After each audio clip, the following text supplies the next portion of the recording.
আজ গিয়েছিলাম আমাদের বাড়ির পাশেরই একটি চাইনিজ রেস্টুরেন্টে অথেন্টিক চাইনিজ ফুড খাবো বলে। গিয়ে প্রথমে একটু অবাকই হয়েছি, সব কিছু নাকি নিজেকেই বানিয়ে খেতে হবে। এই ব্যাপারটা একদমই নতুন ছিল আমাদের কাছে।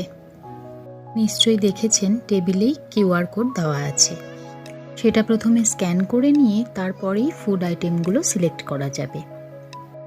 পছন্দ মতো আইটেম সিলেক্ট করার পর কিছুক্ষণ বসতে হয়েছে, তারপরেই চলে এসছে সবার প্রথমে স্যুপ। ঠিক জানা নেই স্যুপটা ওনারা কীভাবে বানিয়েছিলেন। টেবিলের মাঝেই সেট করা একটি হিটার রয়েছে। ওনারা প্রথমে ঠান্ডা স্যুপটি এনে রাখেন এবং তারপর হিটারটি অন করেন। যথারীতি স্যুপ গরম হতে থাকে।